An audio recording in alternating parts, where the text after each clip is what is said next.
Hello learners, I am Sandeep Jaiswal. Welcome to my YouTube channel Super Angels Academy.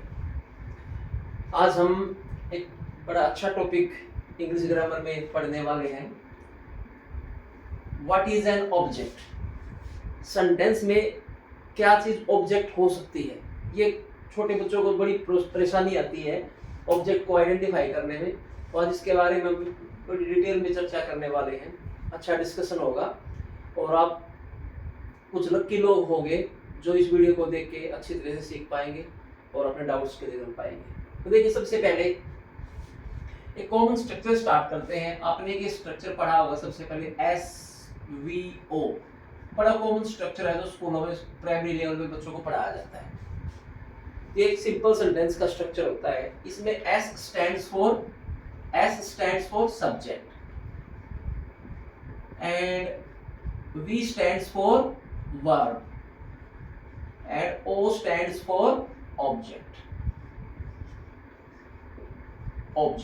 Hindi में आपने पढ़ा है कर्ता कर्म क्रिया. तो मैंने आपको पहले जो वर्ब का वीडियो बनाया था उसमें मैंने बताया था कि कोई भी सेंटेंस जो बनता है उसकी बेसिक रिक्वायरमेंट वर्ब होती है. वर्ब के बिना कोई सेंटेंस पॉसिबल नहीं है. तो अब देखिए वर्ब के पहले जो होता है जो वर्ब को एंटीसीड करता है दैट इज सब्जेक्ट, वर्ब का सब्जेक्ट, और जो फॉलो करता है दैट इज ऑब्जेक्ट. लेकिन असली क्वेश्चन तो यहीं पर है कि भैया ये फुल स्टॉप लास्ट में सेंटेंस में आ जाता है. ऑब्जेक्ट है क्या चीज? हम किस किस चीज को किस किस ग्रामर में किस किस वर्ड को हम एज एन ऑब्जेक्ट यूज कर सकते हैं. ये बड़ी परेशानी है बच्चों को. वो क्या करते हैं वर्ब के बाद जो भी कुछ लिखा होता है वो हर चीज को ही ऑब्जेक्ट कंसीडर करते हैं, जो बड़ी गलत बात है. तो आज मैं आपको बता देता हूं कि किस किस चीज को हमें ऑब्जेक्ट कंसीडर करना है और किसको नहीं करना है. और ऑब्जेक्ट के बारे में कुछ और एक दो इंपॉर्टेंट बातें हैं जो आपको मस्ट है जाननी चाहिए. तो मैं बता देता हूं. देखिए ऑब्जेक्ट से पहले ऑब्जेक्ट की डेफिनेशन देखिए क्या होती है. ऑब्जेक्ट जो होता है सब्जेक्ट के द्वारा जो कोई क्रिया की जाती है उस क्रिया का जो रिजल्ट होता है, उसका जो मैग्नीट्यूड होता है, उसका जो परिणाम होता है, उसको रिसीव करने वाला, उसको प्राप्त करने वाला, उसको भोगने वाला जो वर्ड होता है या जो ऑब्जेक्ट होता है उसको हम ऑब्जेक्ट ही कहते हैं. मींस सब्जेक्ट ने, कर्ता ने जो भी काम किया, जो भी एक्शन परफॉर्म किया, उस एक्शन का जो रिजल्ट जिसके ऊपर जाने वाला है उस रिजल्ट को जो रिसीव करेगा वो हमारा ऑब्जेक्ट कहलाएगा.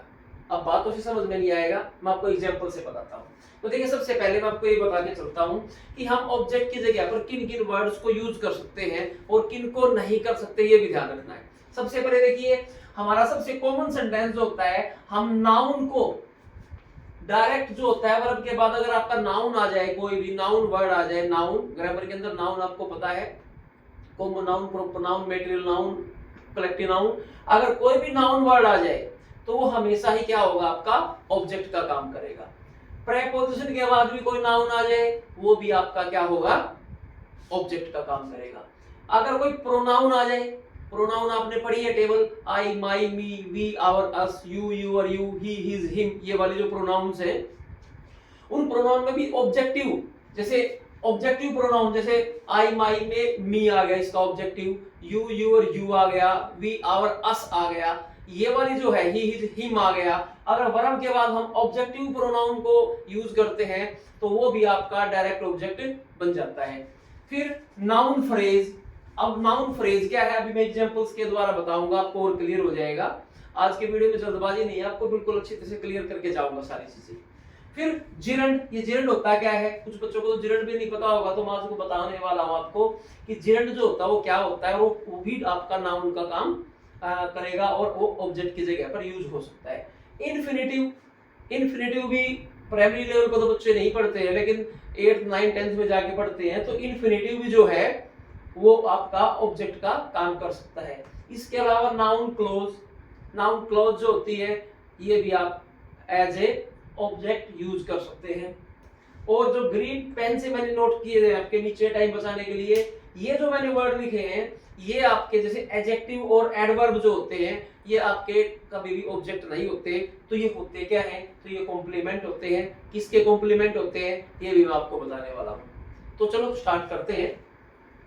देखिए सबसे पहले नाउन कैसे ऑब्जेक्ट का काम करता है।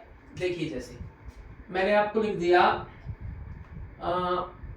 द हंटर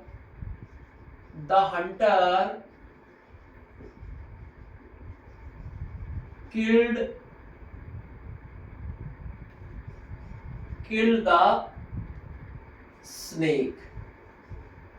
अब देखिए, अब सबसे पहले पहचानने के लिए कि कोई चीज ऑब्जेक्ट है या नहीं, सबसे पहले तो पहला स्टेप है वर्ब को आइडेंटिफाई कीजिए। वर्ब है किल, किल मैंने मारना। अब देखिए वर्ब से कितनी आसानी हो जाएगी। आपका पहला स्टेप मैंने क्या बताया कि आप पहला स्टेप पहचानिए वर्ब को। फर्स्ट स्टेप पे आप वर्ब देखिए। वर्ब देखने के बाद ये देखिए हंटर ने क्या किया, मारा। अब ये देखिए दो चीजें। सेकंड स्टेप पे देखो, क्या मारा, व्हाट, क्या मारा या हुम, किसे मारा। ये दो चीजें और आइडेंटिफाई करने की कोशिश कीजिए। अगर इन दो चीजों का आंसर मिल गया आपको तो आपका ऑब्जेक्ट क्लियर। जैसे द हंटर किल्ड, हंटर ने मारा। अब देखिए स्नेक, क्या मारा, स्नेक मारा। क्या मारा, स्नेक। तो व्हाट का आंसर आपको मिल गया। तो इसका मतलब क्या है, स्नेक आपका यहाँ पर ऑब्जेक्ट है। स्नेक क्या है, आपका ऑब्जेक्ट है। और मैंने आपको बताया था कि ऑब्जेक्ट जो होगा इनमें से कुछ ना कुछ होगा, इन 6 चीजों में से। अब देखिए स्नेक क्या है, स्नेक नाउन है। सांप नाउन है, किसी क्रिएचर का नाम है। तो पहला जो रूल मैंने आपको बताया कि जो नाउन है, नाउन जो है अगर ऑब्जेक्ट की जगह पर आया है, देखिए SVO, यहाँ पे सब्जेक्ट की जगह पर आया हंटर, वर्ब की जगह पर आया किल, और ऑब्जेक्ट की जगह पर क्या आ गया। और देखिए जैसे शी कुक्ड राइस, एक एग्जांपल और लीजिए। अब देखिए सबसे पहला स्टेप क्या है, वर्ब को पहचानिए। ये आपकी वर्ब हो गई, वर्ब से पहले आपका सब्जेक्ट हो गया। अब देखिए क्या है, उसने क्या एक्शन किया है, कुक्ड, कुक्ड मैंने पकाया। अब देखिए क्या पकाया, अब देखिए क्या का आंसर निकल गया, राइस पकाया। तो राइस आपका ऑब्जेक्ट माना जाएगा, बिल्कुल माना जाएगा। और राइस क्या होता है, नाउन होता है। राइस जो है आपका नाउन है। तो इन दो एग्जांपल से आई थिंक क्लियर हो गया होगा। और एग्जांपल्स भी हम दे सकते हैं, आप खुद ट्राई करोगे तो ज्यादा बेटर है। बहुत सारी बुक्स में आपको इस तरह के एग्जांपल देखने को मिल जाएंगे। तो ज्यादा प्रॉब्लम होती है तो मैं और भी बता देता हूं। जैसे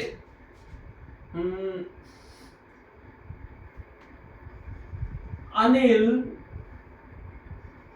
हेल्प्ड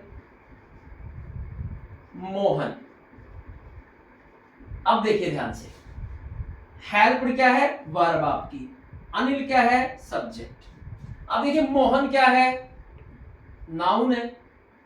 अब फिर से देखिए क्या ये ऑब्जेक्ट है।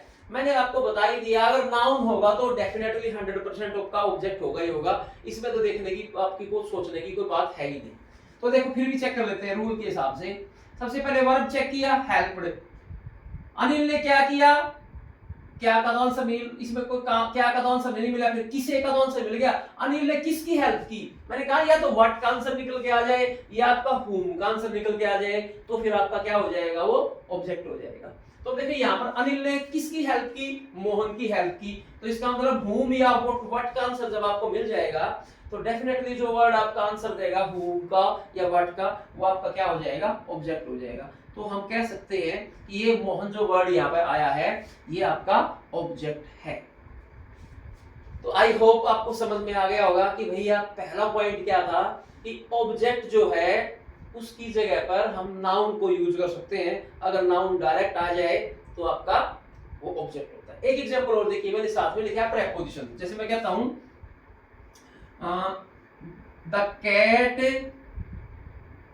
sat on the cot।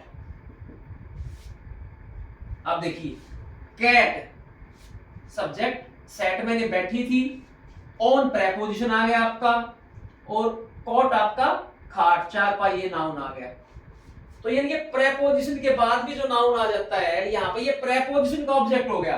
देखो इस सेंटेंस में तो क्या है, स्नेक जो है वर्ब का ऑब्जेक्ट है, यहाँ पर राइस जो है वर्ब कुक्ड का ऑब्जेक्ट है, यहाँ पर मोहन जो है हेल्प्ड का ऑब्जेक्ट है। लेकिन यहाँ पे सेट, द कैट सेट, बिल्ली बैठी, अब बीच में आपका प्रेपोजिशन आ गया तो खाट पर बैठी। तो अगर बीच में प्रेपोजिशन आ जाता है तो आपको ये ध्यान देना है कि हम इसको कुछ ऐसे कह सकते हैं कि है तो ऑब्जेक्ट इसमें नाउन ही, लेकिन ये प्रेपोजिशन का ऑब्जेक्ट माना जाएगा, न कि वर्ब का ऑब्जेक्ट माना जाएगा। बस ये छोटा सा डिफरेंस है। तो आई थिंक पहला पॉइंट हमारा हुआ क्लियर कि भैया जो नाउन होगा हमारा या प्रेपोजिशन का जो ऑब्जेक्ट नाउन होगा वो हमारा क्या होता है, वो ऑब्जेक्ट 100% होता ही होता है। Sure, clear. देखिए जैसे कहता है, मैं कहता हूं रितु हेल्प्ड मी, ठीक है। और जैसे देखो, जैसे अब देखो यहाँ पे हेल्प्ड वर्ब आ गई, रितु सब्जेक्ट हो गया आपका, क्योंकि वर्ब से पहले सब्जेक्ट होता है। अगर वर्ब से पहले सब्जेक्ट है तो वर्ब के बाद आपका ऑब्जेक्ट होना चाहिए। बट हम चेक करते हैं क्या ये ऑब्जेक्ट है या नहीं है। अब देखिए हेल्प्ड क्या है, वर्ब।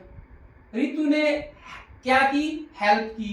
किसकी, होम मैंने किसकी, तो मेरी हेल्प की। तो देखो होम का आंसर निकल के आ गया। तो ये भी क्या है, आपका ऑब्जेक्ट है। और ऑब्जेक्ट की जगह पर क्या यूज हुआ है, प्रोनाउन।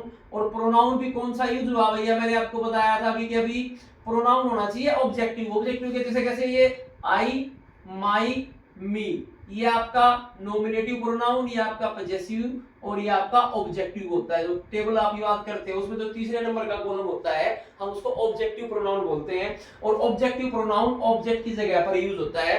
तो हम ये कह सकते हैं यहाँ पर जो मी है वो आपका ऑब्जेक्ट है। और कौन सा वर्ड ऑब्जेक्ट यूज हुआ है, प्रोनाउन यूज हुआ है।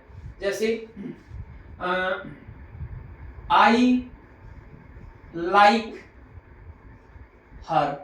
अब देखिए लाइक वर्ब आ गई और हर क्या है, आई सब्जेक्ट हो गया, लाइक वर्ब हो गई, हर देखो शी, हर। और ये जो हर यहाँ पे गिवन है, तीसरे वाला जो हर है, ये वाला हर देखो ऑब्जेक्टिव प्रोनाउन है। तो ये आपका क्या है, ऑब्जेक्ट का काम करेगा ये प्रोनाउन। तो अगर यहाँ पर कोई भी ऑब्जेक्टिव प्रोनाउन आ रहा है वर्ब के बाद में तो वो डेफिनेटली whom का आंसर देगा, ठीक है। जैसे मैं और एग्जांपल दे देता हूं, सुरेश चीटेड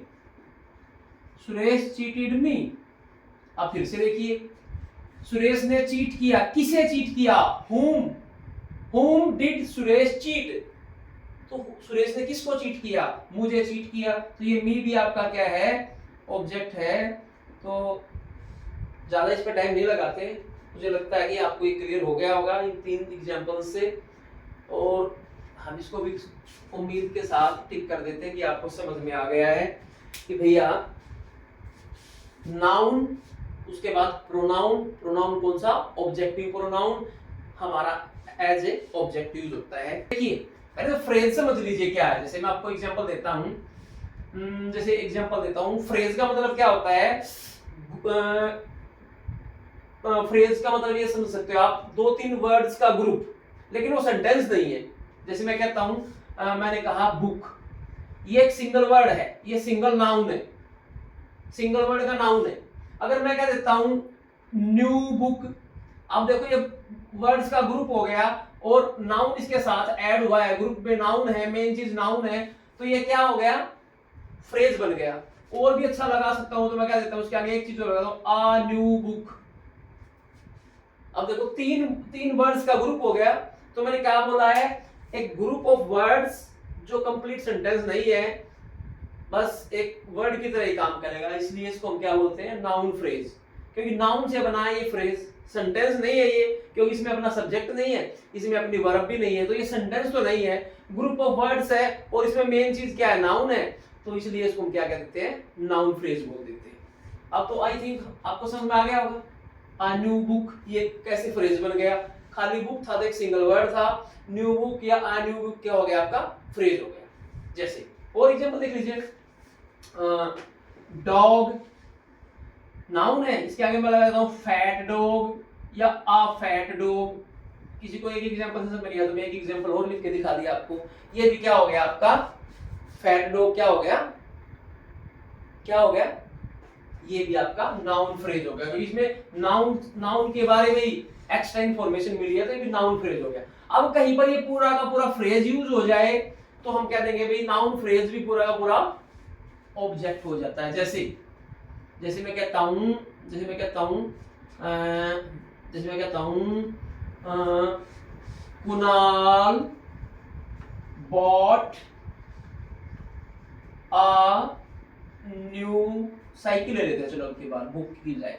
अब देखिए बॉट वर्ब, कुणाल सब्जेक्ट। अब कुणाल ने खरीदा, क्या काम से निकल के आ गया, साइकिल खरीदी। लेकिन अब इसमें देखो पूरा का पूरा साइकिल के बारे में कुछ एक्स्ट्रा इंफॉर्मेशन दी है, एक नई साइकिल खरीदी। तो देखो ये पूरा का पूरा जो फ्रेज है, नाउन फ्रेज है, अगर यहाँ पे आता ना, ऐसे आता, मेरी बात समझिए ध्यान से, कुणाल बॉट साइकिल, अगर ऐसे होता भाई तो हमारा होता है ये पहले वाला रूल कि भाई नाउन जो है ऑब्जेक्ट की जगह आ गया है। ये देखिए अगर ऐसे होता है कुणाल बॉट साइकिल, तो ये होता है पहले वाला रूल कि भैया नाउन ही जो है ऑब्जेक्ट है। लेकिन यहाँ पर नाउन के बारे में कुछ एडिशनल इंफॉर्मेशन दी, उसके साथ इंफॉर्मेशन ऐड करने के बाद हमारा ये बन गया नाउन फ्रेज। तो हमने क्या केस में जोड़ दिया, एक आर्टिकल जोड़ दिया, एक एडजेक्टिव जोड़ दिया, ठीक है। तो इसलिए ये क्या बन गया, नाउन फ्रेज बन गया। तो इस तरीके से आपको समझना है Kunal bought a new cycle. अब बहुत बार पूछते हैं सर साइकिल तो ऑब्जेक्ट हो गया, क्योंकि कुछ अब एक बच्चा पूछता है कि सर आपने पहले सेंटेंस में साइकिल को ऑब्जेक्ट बता दिया, तो फिर ये न्यू और ए क्या है। अब ये भी क्या है तो ये भी ऑब्जेक्ट में ही, लेकिन अब इस ऑब्जेक्ट को हम क्या कहेंगे, नाउन फ्रेज कहेंगे, न कि नाउन कहेंगे। ठीक है जी, चलिए समझ में आ गया नाउन फ्रेज क्या है। ठीक है, और आप एक एग्जांपल लिख दीजिए। ठीक है, जैसे कह सकते हैं I saw a fat dog. अब देखिए मैंने देखा, क्या देखा, या तो क्या का आंसर निकलेगा या किसे का, क्या का आंसर लिखेगा, क्या का आंसर मिल गया। देखो क्या का आंसर, क्या देखा, डॉग देखा। लेकिन डॉग कैसा है, फ्रेज की फॉर्म में फैट डॉग है, तो इसलिए क्या हो गया, ये डॉग कैसा है, फ्रेज हो गया। तो हम इसको कह सकते हैं कि ये जो है नाउन फ्रेज जो है आपका ऑब्जेक्ट के तौर पर यूज किया गया है। तो आई होप कि ये भी आपको क्लियर हो गया होगा। अगर क्लियर हो जाए तो आप कमेंट में थम्स अप टाइप करके मुझे बता सकते हैं, तो मैं इसको भी टिक कर देता हूं। मुझे लगता है कि आपको समझ में आया होगा कि नाउन फ्रेज भी आपका जो है ऑब्जेक्ट की जगह पर यूज हो सकता है। अब देखिए नेक्स्ट की तरफ बढ़ते हैं। देखिए होता क्या है जीर्ण, मैं आपको दिखाता हूं। देखिए जीर्ण क्या होता है, जीर्ण होता है भैया अगर वर्ब की पहली फॉर्म, जिसको आप फर्स्ट फॉर्म बोलते हो, प्रेजेंट फॉर्म बोलते हो, उसके साथ अगर आप आईएनजी ऐड करें तो बन जाता है आपका जीर्ण। जैसे वॉक पहली फॉर्म है, प्रेजेंट फॉर्म है, इसके साथ आईएनजी लगा देंगे तो क्या बन गया, वॉकिंग। क्या बन गया, वॉकिंग। ऐसे ही जैसे स्विम पहली फॉर्म है, swim, SWIMMING, swimming, sorry spelling check कर लेना, स्विमिंग, एक एम मिस हो गया, स्विमिंग। ऐसे ही साइक्लिंग, CYCL, साइकिल। अरे भाई CYCL, क्या गड़बड़ होगी भैया मेरे से। चलो सिंगिंग लिखते हैं, मैं ये गड़बड़ आ गया भैया, सिंगिंग। अब मेरा कहने का मतलब क्या है, अगर आपको जो वर्ब दिखाई देती है कॉन्टिन्यूअस टेंस में, जैसे he is walking, he is swimming, she is singing, तो ये देखने में तो वर्ब की फॉर्म जैसी लगती है कॉन्टिन्यूअस टेंस की। लेकिन अगर ये चीजें नाउन का काम कर दे सेंटेंस में, अगर इनका फंक्शन नाउन का निकले आए, तो हम इनको कह सकते हैं जीर्ण है। और जीर्ण का एक किस्म से, जीर्ण को एक किस्म से मान लो रिप्लेस करो नाउन से। अब कहोगे सर नहीं समझ में आया, तो देखिए वैसे जीर्ण के ऊपर एक अलग से वीडियो बन जाएगा, लेकिन यहाँ पे फिर से कोशिश करता हूँ आपको समझाने की एग्जांपल से। देखो जैसे he is walking in the park. ध्यान से देखिएगा, बड़ी इंपॉर्टेंट चीज है। अब देखो बेटा, ही सब्जेक्ट है, इज आपका हेल्पिंग वर्ब है, वॉकिंग आपकी मेन वर्ब है, और ये पार्क जो है आपका ऑब्जेक्ट पार्ट आ गया। यानी कि यहाँ पर क्या है, वॉकिंग जो है मेन वर्ब के तौर पे आया। अब देखो स्पेलिंग तो वही है, फर्स्ट फॉर्म के साथ आईएनजी, तो ये यहाँ पर मेन वर्ब है न कि जिरंड, क्योंकि वर्ब सेंटेंस में होनी चाहिए। अब देखिए अगर मैं कहता हूं walking, walking is a good exercise, walking is a good exercise. अब देखिए यहां पर इज तो है मेन वर्ब, बी की फॉर्म होगी, इज तो आपकी वर्ब होगी, बी की फॉर्म होगी, और वर्ब से पहले आपका क्या आ गया, सब्जेक्ट आ गया, और सब्जेक्ट की जगह पर क्या आ सकता है, नाउन आ सकता है। तो ये वॉकिंग यहां पर क्या है, सैर सपाटा। इस वॉकिंग का मतलब है सैर सपाटा, सैर करना, सैर सैर पे जाते हैं ना, सुबह मॉर्निंग वॉक पे जाते हैं, और ये वॉकिंग होता है चल रहा है, ये वॉकिंग है चल रहा है। तो ये तो है वर्ब, और ये वॉकिंग जो है, अब देखो स्पेलिंग बिल्कुल सेम है, लेकिन ये जो वॉकिंग आया है ये सब्जेक्ट की जगह पर आया है, तो नाउन का काम करता है। जो वर्ब की फॉर्म प्लस आईएनजी, ये जिरंड की फॉर्मेशन है, वर्ब की फर्स्ट फॉर्म प्लस आईएनजी, ये आपकी जिरंड की फॉर्मेशन है। अगर वर्ब की फर्स्ट फॉर्म प्लस आईएनजी आपका नाउन की तरह बिहेव करे, नाउन का फंक्शन दे, तो हम उसको कह देते हैं जिरंड। और अगर यही जिरंड वर्ड जो है ऑब्जेक्ट की जगह पर यूज हो जाए, तो बस वही रूल है कि भाई जिरंड ऑब्जेक्ट का काम कर सकता है। जैसे आई लाइक स्विमिंग, फिर से स्विमिंग, ये आगे स्पेलिंग गलत होगी थी, अब की बार ठीक करते हैं। ये देखिए लाइक यहाँ पर मेन वर्ब है, तो आई सब्जेक्ट है, मेन वर्ब के बाद देखो मुझ, पुराने रूल पे आ जाइए, मुझे पसंद है, क्या पसंद है, क्या क्या का आंसर दिया, मुझे तैराकी पसंद है। यहाँ पर स्विमिंग हो नहीं रही, लेकिन तैराकी नाउन है, जिरंड है ये तो स्विमिंग वर्ड है, इसका मतलब है हिंदी में तैराकी, मुझे तैराकी पसंद है। हालांकि मैं अब राइट ना हो तो मैं पढ़ा रहा हूं, अभी मैं तैर नहीं रहा, लेकिन मेरी हॉबी है। जैसे जैसे लता, लता लव्स डांसिंग। अब ऐसा तो नहीं कि लता यहाँ पर डांस कर रही है, तो इसका मतलब लव्स तो होगी मेन वर्ब, लता हो गया सब्जेक्ट, और डांसिंग हो गया आपका जिरंड। जिरंड का मतलब क्या है, वर्ब की फर्स्ट फॉर्म के साथ आईएनजी लगा हुआ है, और वो वर्ड आपको किसकी फंक्शन देता है, नाउन का फंक्शन देता है। अगर नहीं समझ में आया तो थोड़ा शांत दिमाग कीजिएगा, आराम से समझिएगा। तो अगर आपको जिरंड समझ में आ जाएगा तो बस उसको क्या करना है, ऑब्जेक्ट की जगह पर यूज करना है। तो इसका मतलब हम कह सकते हैं कि जिरंड जो है वो क्या है, देखने में कॉन्टिन्यूअस टेंस के वर्ब जैसा लगता है, लेकिन वर्ब में और जिरंड में क्या डिफरेंस है, वर्ब तो वर्ब का ही फंक्शन देती है, और जिरंड क्या है, वो नाउन का फंक्शन देता है। Is that clear? Cool mind करके, शांत दिमाग करके अच्छी तरह इसको समझिएगा। तो जिरंड आपका आई थिंक क्लियर हो गया। अब मैं आपको बता दिया कि ये 6 चीजें जो है ना, ये आपका नाउन के तौर पर यूज हो सकती हैं। 4 का मैंने आपको एग्जांपल देके समझा दिया है, ज्यादा लंबाई वीडियो हो जाएगा, बोर ना हो जाए। 2 इंपॉर्टेंट चीजें और देखिए ध्यान से। एक आपको देखने को मिलेगा सेंटेंस में दो ऑब्जेक्ट, एक होता है डायरेक्ट ऑब्जेक्ट, डायरेक्ट ऑब्जेक्ट, और दूसरा इनडायरेक्ट ऑब्जेक्ट। ये भी ध्यान से देखना, डायरेक्ट ऑब्जेक्ट क्या होता है और इनडायरेक्ट ऑब्जेक्ट क्या होता है, ये देखिए ध्यान से। यानी कि एक ही सेंटेंस में दोनों भी ऑब्जेक्ट हो सकते हैं, वो कैसे पता चलेगा कौन सा ऑब्जेक्ट डायरेक्ट है कौन सा इनडायरेक्ट है। देखो जैसे मैं कहता हूं ही gave me a book। अब देखो ध्यान से, डायरेक्ट ऑब्जेक्ट तो जो सीधा आपको पहले समझाया वर्ब से रिलेटेड है। देखिए ध्यान से, वर्ब है gave, ठीक है जी, gave मैंने देना, ही है सब्जेक्ट, उसने दिया। अब क्या दिया भाई, क्या दिया, वर्ब है देना, तो देना क्या दिया, बुक दी। तो जो वर्ब से रिलेटेड है वो तो आपका डायरेक्ट ऑब्जेक्ट हो गया, डी ओ का मतलब डायरेक्ट ऑब्जेक्ट। उसने मुझे बुक दी, क्योंकि वर्ब का मतलब निकल के आया क्या दिया, तो बुक दी। और ही गेव मी, उसने किसे दी, मुझे दी। देखो ये मी भी तो मैंने आपको बताया ना, प्रोनाउन भी जो है ना वो ऑब्जेक्ट का काम करता है।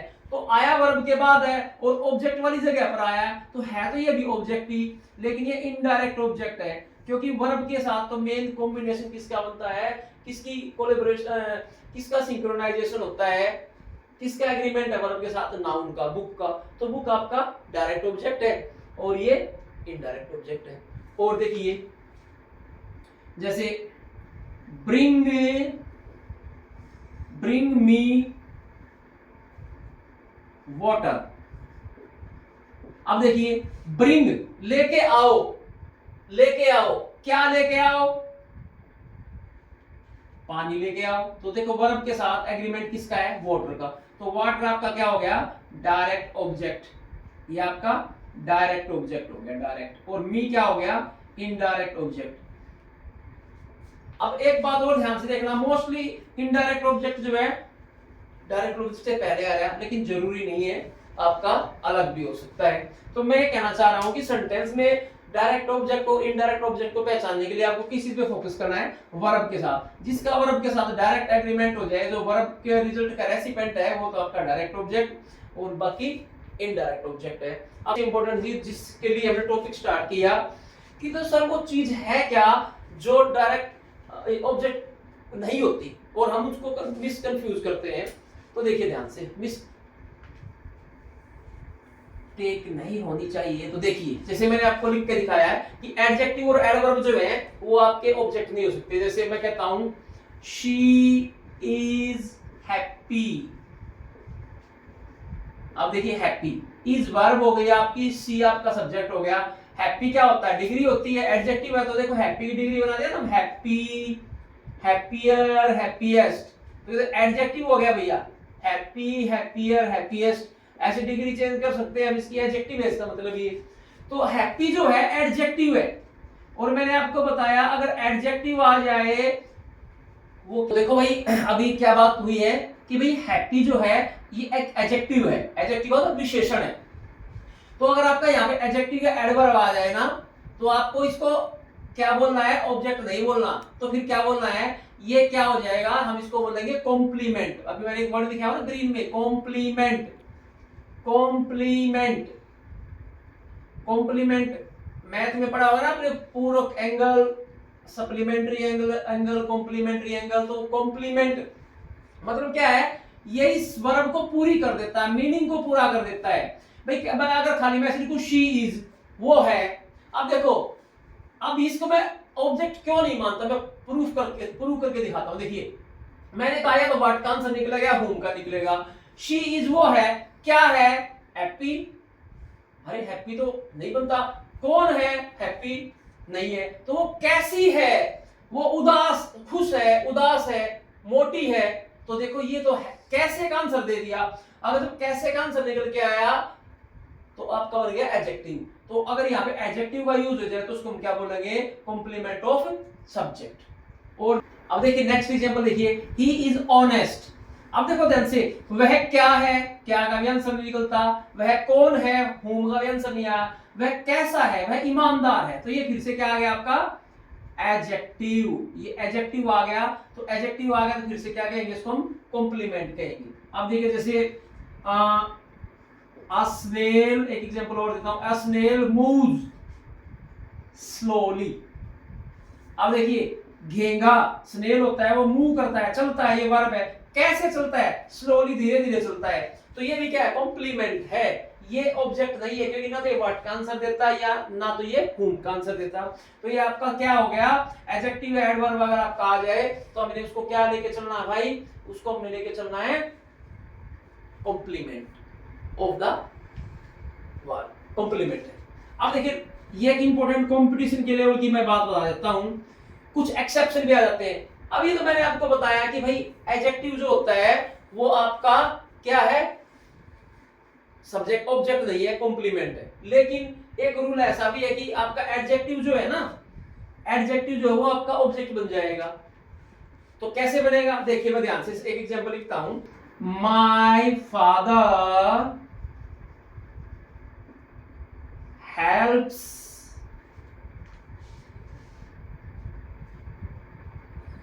Helps the poor.